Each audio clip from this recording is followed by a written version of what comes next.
Hello students, this is Parag Desle and you are watching Bodh Nidhi. I welcome you all in this lecture series on engineering graphics. हमने previous sessions में engineering curves को start किया था. So in the first lecture we started with conics. Conics में हमने ellipse, parabola, hyperbola draw करना सीखा. Then we saw helix, right? Helix में हमने क्या देखा? Helix of a cylinder and helix of a cone, right? And in the last session we have started for rolling curves. Rolling curve में हमने पहला rolling curve कौन सा था? Cycloid जो last lecture में देखा था. Yes. And in the today's session we'll see the next rolling curve, that is involute. So शुरू करने से पहले let me ask your support. If you are watching me on YouTube, please subscribe the channel, like this video. अगर आपको मेरा काम अच्छा लगता है तो कमेंट सेक्शन में फीडबैक दीजिए. आपके सवाल रहेंगे तो वो पूछ सकते हो. ठीक है, so let's start.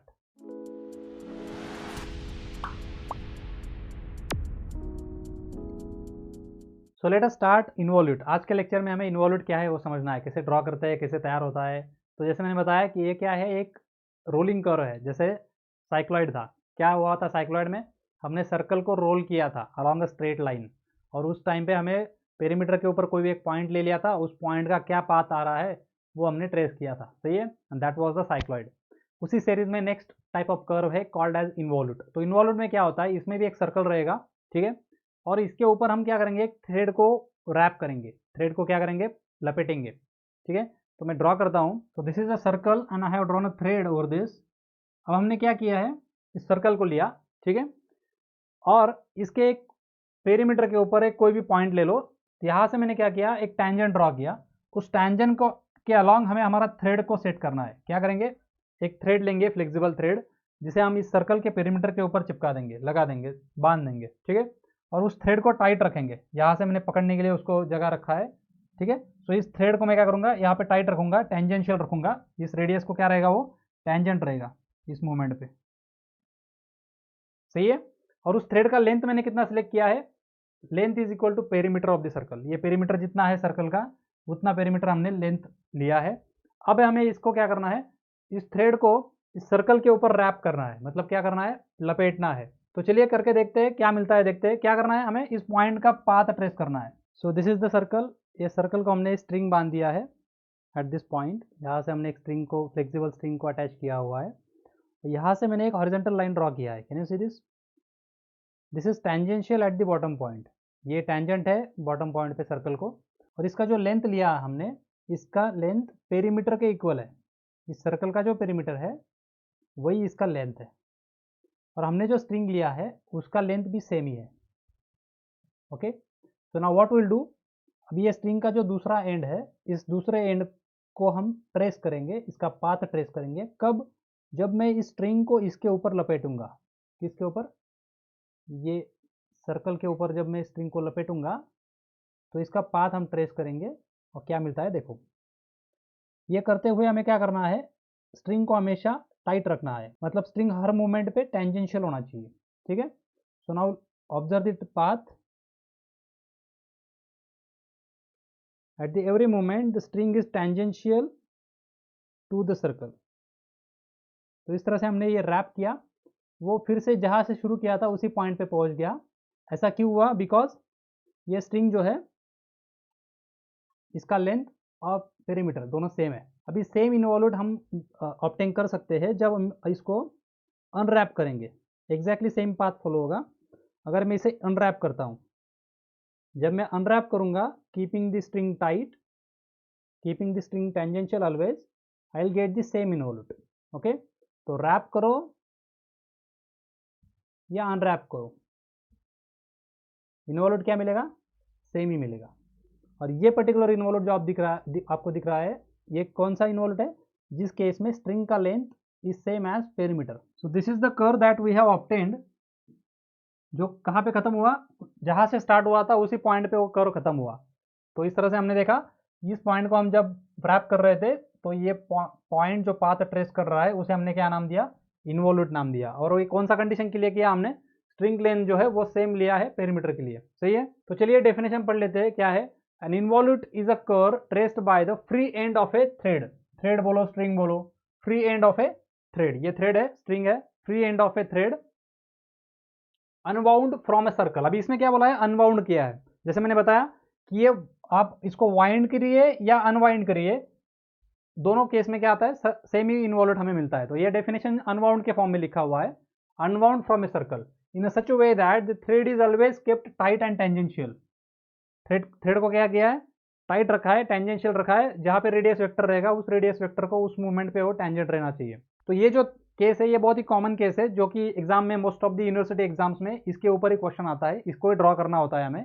तो उस केस में क्या रहेगा, थ्रेड का लेंथ पाई डी रहेगा, पेरीमीटर रहेगा, और जहां से वो इन्वॉल्यूट स्टार्ट होगा तो थ्रेड का जो दूसरा एंड है वहां तक वो इन्वॉल्यूट कंटिन्यू होता है, वहां तक खत्म हो जाता है, यहाँ से स्टार्ट होता है और थ्रेड के दूसरे एंड तक वो खत्म हो जाता है। ठीक है, इसमें और एक दो वेरिएशंस है, जैसे अगर हम इस थ्रेड का लेंथ ये पेरीमीटर से बड़ा रखते हैं, जैसे late me draw, so this is the length of the thread, okay, which I have kept greater than the perimeter. Perimeter इतना है, हमने थ्रेड का लेंथ क्या दिया, बड़ा दिया, यहाँ तक हमारा थ्रेड है, इस पॉइंट को हमें ट्रेस करना है, पॉइंट को, इस पॉइंट को ट्रेस करेंगे, थ्रेड का लेंथ क्या है, पेरीमीटर से ज़्यादा है, तब इन्वॉल्यूट कैसे ट्रेस होगा उसे हमें चेक करना है। तो चलिए करके देखते हैं, फिर समझते हैं।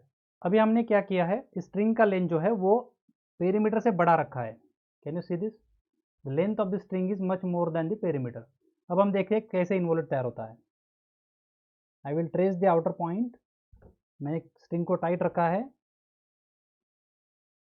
I am starting the curve, क्या करना है, स्ट्रिंग को टाइट रख के सर्कल के ऊपर वाइंड करना है। तो अभी देखो उसने एक्स्ट्रा नंबर ऑफ टर्न्स लेके यहाँ तक पहुँच गया वो, कैन यू सी दिस, तो this is what the involute we have got. Okay, हमने देखा अभी अभी कि क्या हुआ, वो थ्रेड का लेंथ बड़ा होने की वजह से वो यहाँ पे एंड नहीं हुआ, वो आगे जाके फिर यहाँ पे एंड हुआ है। ठीक है, तो इस तरह से ये केस कब रहेगा, जब length of the thread is greater than the perimeter, तो इन्वॉल्यूट बड़ा होगा। अगर बहुत बड़ा रखते हो तो ये 2-3 टर्न लेके भी आ सकता है, फिर यहाँ पे कनेक्ट होगा, अगर बहुत थ्रेड का लेंथ बहुत बड़ा कर दिया तो। अगर हम अभी नेक्स्ट केस क्या करेंगे, इस थ्रेड को पेरीमीटर से कम करके देखते हैं, चलो मैं ड्रॉ करता हूँ। तो in this case what I have done, I have taken the thread length less than the perimeter, ये पेरीमीटर है हमारा, हमने थ्रेड का लेंथ क्या कर दिया, कम कर दिया पेरीमीटर से। तो अगर इसको वाइंड करेंगे तो कहाँ पे खत्म होगा, कैसे इन्वॉल्यूट दिखेगा, करके देखते हैं चलो। अब हमने क्या किया है, स्ट्रिंग का लेंथ जो है वो पेरीमीटर से छोटा रखा है, ये पेरीमीटर है, स्ट्रिंग का लेंथ क्या है, छोटा है। अब क्या होता है देखो, ये मैंने उसको ट्रेसर लगाया, अब मैं यहाँ से इन्वॉल्यूट स्टार्ट होगा, क्या हो जाएगा, वो पेरीमीटर कंप्लीट होने से पहले ही, एक रिवॉल्यूशन कंप्लीट होने से पहले ही उसका लेंथ खत्म हो जाएगा, तो आपका इन्वॉल्यूट ये इसी पॉइंट पे एंड हो जाएगा। ठीक है, तो इस तरह के 3 इन्वॉल्यूट्स हमें मिलते हैं। ये जो अंदर वाला इन्वॉल्यूट है इस केस में क्या है, स्ट्रिंग का लेंथ पेरीमीटर से कम है। ये बीच वाला इन्वॉल्यूट जो है इस केस में क्या है, स्ट्रिंग का length is same as perimeter. और ये बाहर वाला इन्वॉल्यूट जो है इस केस में क्या है, स्ट्रिंग का लेंथ बड़ा है पेरीमीटर से भी। So in this way these are the 3 possibilities of involute. Exam point of view से बात करें तो ये जो पेरीमीटर वाला इन्वॉल्यूट है ये आपको इंपॉर्टेंट है, सो इसे हम सीखेंगे कैसे ड्रॉ करते हैं। So this is how we have got the involute. इसमें क्या है, अभी थ्रेड का लेंथ कम होने की वजह से ये बहुत जल्दी खत्म हो गया थ्रेड, तो यहाँ पे ही खत्म हो गया, तो इतना रिवॉल्यूशन बाकी रह गया। ठीक है, तो this is what the variation of involutes for the circle. अभी इस तरह के इन्वॉल्यूट्स हम अलग अलग पॉलीगॉन के साथ भी कंस्ट्रक्ट कर सकते हैं। जैसे ये अगर पेंटागन है, स्क्वायर है, हेक्सागन है, तो उस हेक्सागन के ऊपर अगर हम थ्रेड को वाइंड करेंगे तो किस तरह से कर्व ट्रेस होगा, तो उसे भी इन्वॉल्यूट ही बोला जाता है। तो फिर वो क्या हो जाएगा, इन्वॉल्यूट ऑफ ए पेंटागन हो जाएगा, इन्वॉल्यूट ऑफ ए स्क्वायर हो जाएगा। हमने क्या देखा, इन्वॉल्यूट ऑफ ए सर्कल देखा। So as far as university exams are concern involute of a circle ही पूछते हैं। So now let us go for the application.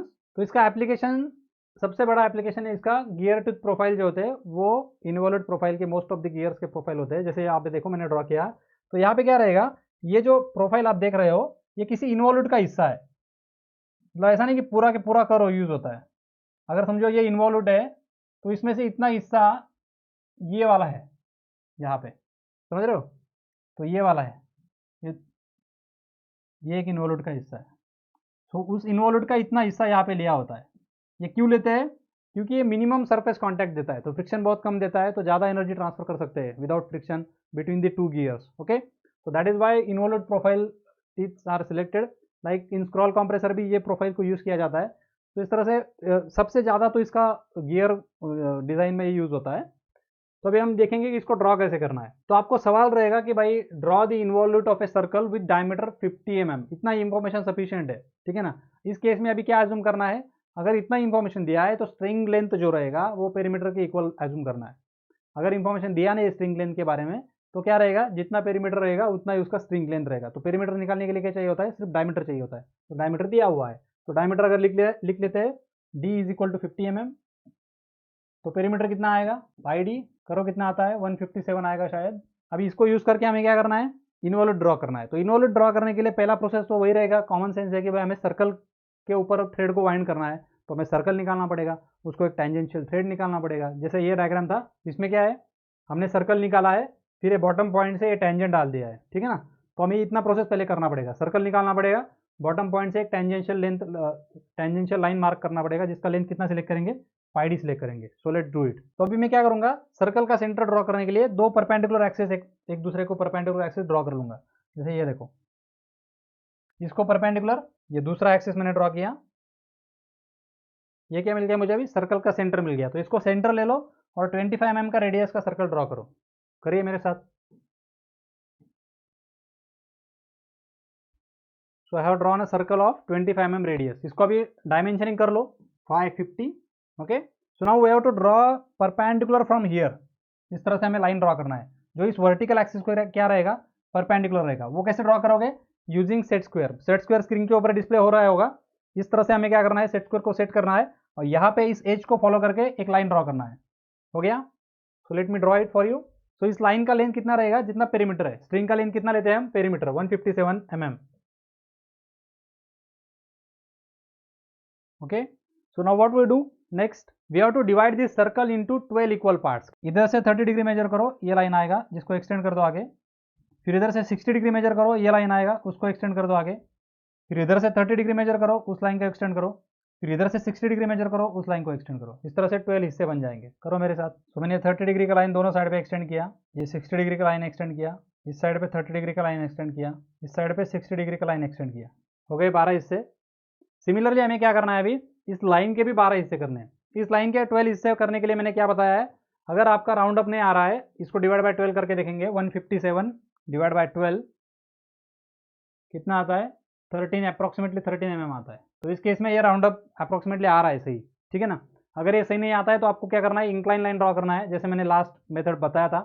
Incline line draw करके 12 सेंटीमीटर की लाइन लेना है, उसके ऊपर 1-1 सेंटीमीटर के मार्क्स लगाना है, लास्ट वाले पॉइंट ज्वाइन कर देना है। फिर लास्ट लाइन को पैरेलल लाइन यहाँ पे ड्रॉ करते करते 12 लाइन कंस्ट्रक्ट करनी है। और इस तरह से इसको ग्राफिकली हम 12 पार्ट्स में कैसे डिवाइड करते हैं, ये मैंने डिटेल में लास्ट लेक्चर में बताया।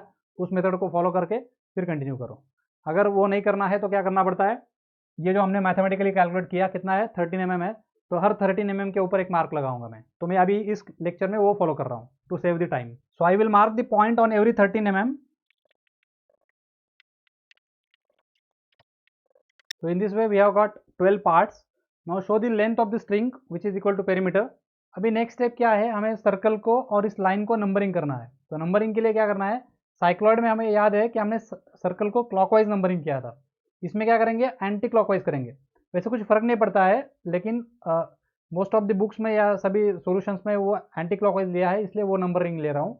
कुछ फर्क नहीं पड़ता है, सो दैट आपका आंसर सॉल्यूशन से, पेपर सॉल्यूशन से मैच कर जाए, ठीक है। इसमें याद रखो, नंबरिंग में जिस तरह से कर रहा हूँ वो बहुत इंपॉर्टेंट है। जैसे देखो, सबसे नीचे वाले पॉइंट को मैं पॉइंट नंबर 1 देने वाला हूँ, तो मैंने पॉइंट नंबर 1 कहाँ पे लिखा है, देखो इस जगह पे आपको पॉइंट नंबर 1 देना है। इसका क्या रीजन है बाद में समझेगा। जैसे 2 देखो अभी कहाँ दे रहा हूँ मैं, कहाँ पे नंबर दिया मैंने, इसी जगह पे आपको भी नंबरिंग करना है। ये अगर नहीं करते हो तो बहुत कंफ्यूजन होने वाला है आगे, इसलिए ये लोकेशन बहुत इंपॉर्टेंट नंबर का। 3 देखो कहाँ पे है, ठीक है। इस तरह से नंबरिंग करना है हमें, 4, 5, 6, 7, 8, 9, 10, 11 एंड 12। इसी तरह से आपको सर्कल को नंबर करना है। अगर ये नंबर आप बाहर डालते हो तो बाद में सब कन्फ्यूजन होने वाला है, आपको पता ही चलेगा 2 मिनट में। देखो अभी उसके बाद क्या करेंगे, हम लाइन को भी नंबरिंग करेंगे उसी सीक्वेंस में। जैसे 1 यहाँ पे ऑलरेडी हो चुका है, तो 2 से शुरू करूंगा मैं, तो ये नंबर 2 हो गया। 3, 4, 5, 6, 7, 8, 9, 10, 11 एंड 12। और लास्ट वाला जो पॉइंट है उसे पी नाम देंगे। फिर से 1 नंबर देने की जरूरत नहीं है, उसे पी नाम देंगे। क्यों पी देना है, क्योंकि इस पॉइंट का लोकेशन हमें ट्रेस करना है, पॉइंट पी का लोकेशन हमें ट्रेस करना है, इसलिए उसे हमने क्या दिया, पॉइंट पी नाम दिया, ठीक है। सो इस तरह से नंबरिंग कर देना है। अब नेक्स्ट स्टेप क्या रहेगी, जितने पॉइंट सर्कल के ऊपर दिख रहे हैं आपको, इन सारे पॉइंट्स को उस पॉइंट से टेंजेंट ड्रॉ करनी है। क्या करनी है, टेंजेंट ड्रॉ। जैसे देखो ये 2 वाली रेडियस देख रहे हो आप, पॉइंट नंबर 2 से जाने वाला रेडियस, उसको टेंजेंट इस तरह से आएगा, ठीक है, ये वाला 3 से ये वाला 4 से वर्टिकल हो जाएगी, 5 से इस तरह से जाएगी, 6 से इस तरह से जाएगी, 7 से हॉरिजॉन्टल हो जाएगी, 8 से इस तरह से, 9 से, 10 से, 11 से और फिर 12 से।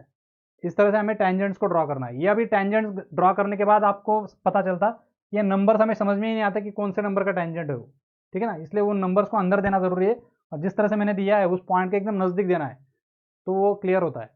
तो अभी ये टेंजेंट्स मैंने रफ ड्रॉ किया है, इसको अभी क्या करना है, प्रोट्रैक्टर यूज करके प्रॉपर परपेंडिकुलर ड्रॉ करना है। परपेंडिकुलर नहीं रहेंगे तो सब कुछ गलत हो जाएगा। किसको परपेंडिकुलर ड्रॉ करेंगे, उस लाइन का, ये जो ब्लू लाइन दिख रहा है आपको रेडियस, उस लाइन को हमें उस पॉइंट से परपेंडिकुलर डालनी है। तो देखो अभी स्टार्ट करता हूँ मैं। तो अभी पॉइंट नंबर 2 से मैं यहाँ पे टेंजेंट ड्रॉ कर रहा हूँ, देखो इस तरह से ये कंस्ट्रक्शन लाइन रहेगी। अभी देखो कॉमन सेंस है, ये जैसे हमने देखा था कि ये कर्व इस तरह से जाता है तो बाद में छोटा होता जाता है, तो इस साइड वाली टेंजेंट्स की लाइन छोटी छोटी होती जाएगी, इस साइड वाली टेंजेंट जो रहेंगी वो बड़ी रहेंगी, ठीक है। तो मैंने सबसे मैक्सिमम पॉसिबल लेंथ ड्रॉ कर लिया है। बाद में पॉइंट नंबर 3 से टेंजेंट ड्रॉ करना है, तो ये पॉइंट नंबर 3 से हो गया। उसके बाद पॉइंट नंबर 4 से, जो कि वर्टिकली रहेगा, right. Then point number 5, point number 6, जितनी मैक्सिमम पॉसिबल लेंथ है वो रखो। पॉइंट नंबर 7 से हॉरिजॉन्टल जाएगा, point number 7, point number 8, point number 9, point number 10। अब ये इधर वाली लास्ट 2-3 लाइन है छोटी छोटी चलेंगी, 11, बाद में पॉइंट नंबर 1 पे आने वाला है वो, फाइनली पॉइंट नंबर 12। इस तरह से हमने सारी टेंजेंट्स को ड्रॉ कर लिया। अभी हमें क्या करना है, पॉइंट पी से डिस्टेंसेस मेजर करना है। हमेशा कंपास में डिस्टेंस कहाँ से मेजर करोगे, याद रखो पॉइंट पी से शुरू करना है।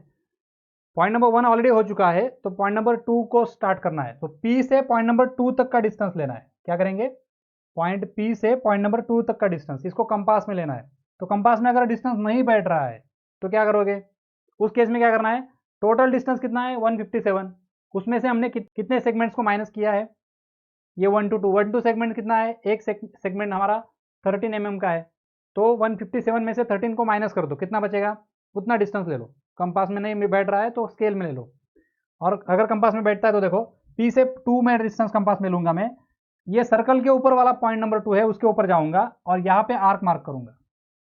क्या किया मैंने, सर्कल के ऊपर वाला पॉइंट नंबर 2 से यहाँ तक, ये आर्क कहाँ से मिला मुझे, ये इस वाले 2 से पी तक का डिस्टेंस। फिर नेक्स्ट क्या स्टेप रहेगा, कॉमन सेंस, पॉइंट 3 से अगर मुझे आर्क मार्क करना है तो ये वाले पॉइंट नंबर 3 से पी तक का डिस्टेंस यहाँ पे मार्क करूंगा।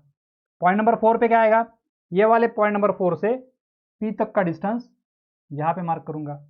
पॉइंट नंबर 5 पे क्या आएगा, ये वाले पॉइंट 5 से पी तक का डिस्टेंस ये टेंजेंट पे मार्क करूंगा। गेटिंग और नॉट, इसके लिए हमें क्या पता होना चाहिए कि कौन सा नंबर कौन से टेंजेंट का है, ये क्लियरली समझना चाहिए। ड्राइंग में अगर आपने नंबरिंग ठीक से नहीं किया है तो आप कंफ्यूजन हो जाओगे, ये पॉइंट नीचे ऊपर हो जाएगा, टाइम वेस्ट होगा, ठीक है। तो इसलिए नंबरिंग प्रॉपर करना है। तो चलो करते हैं मेरे साथ। तो मैंने क्या किया, पॉइंट नंबर 2 से पी तक का डिस्टेंस कंपास में लिया, कहाँ पे जाऊंगा, सर्कल के ऊपर पॉइंट नंबर 2 जो है उसके ऊपर जाऊंगा और मार्क कहाँ करना है, उसके टेंजेंट के ऊपर करना है। हो गया, ऑब्जर्व दिस, समझ में नहीं आया तो इसको ऑब्जर्व करो क्या किया मैंने। 2 से पी तक का डिस्टेंस लिया, 2 के ऊपर गया और 2 के टेंजेंट के ऊपर हमने आर्क लगा दिया। अगर यहाँ पे टेंजेंट नंबर्स अगर आपको कंफ्यूज कर रहे हैं तो क्या करो, इन नंबर्स को बाहर कैरी कर लो। जैसे ये नंबर 1 का टेंजेंट हो गया तो ये क्या हो जाएगा, नंबर 2 का टेंजेंट हो जाएगा।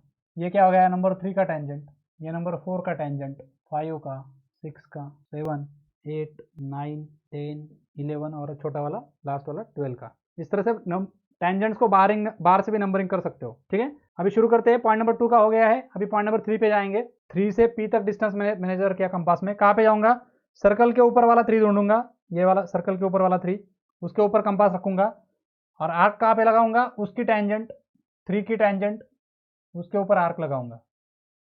हो गया, नेक्स्ट कहाँ जाओगे, पॉइंट नंबर 4 से पी तक जाओ, लाइन पे वापस लौटा मैं, पॉइंट नंबर 4 से पी तक का डिस्टेंस कंपास में लिया, कहाँ जाऊंगा, point number 4 on circle, circle के ऊपर पॉइंट नंबर 4 पे पहुंचा, वहां से मैंने 4 की टेंजेंट जो है उसके ऊपर आर्क मार्क करूंगा। ये हो गया।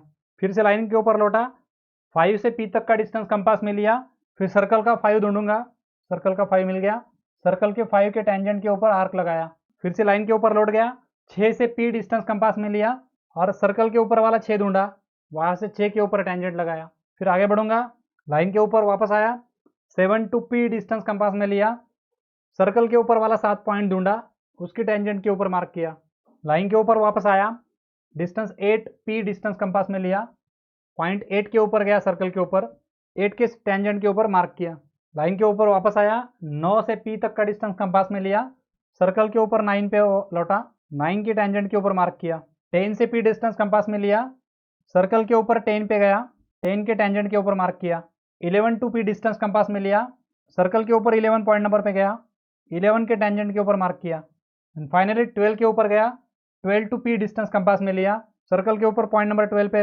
वापस आया, 12 के टेंजेंट के ऊपर मार्क लगाया। In this way we have mark all the points.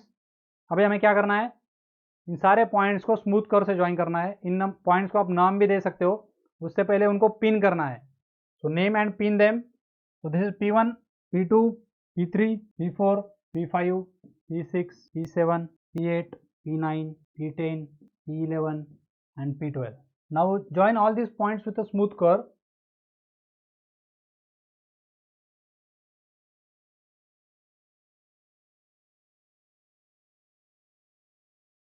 So we have to name the curve now.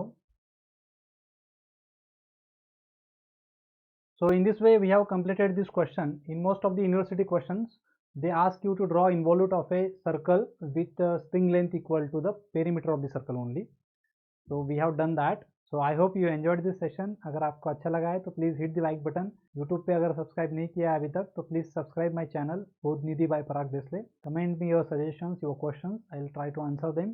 So see you in the next lecture. Next lecture में हम आर्किमिडियन स्पाइरल ड्रॉ करने वाले हैं। Spiral जो curve है हमारा आखिरी curve, उसको ड्रॉ करना सीखेंगे। ठीक है, so thank you, see you in the next lecture, take care, bye bye.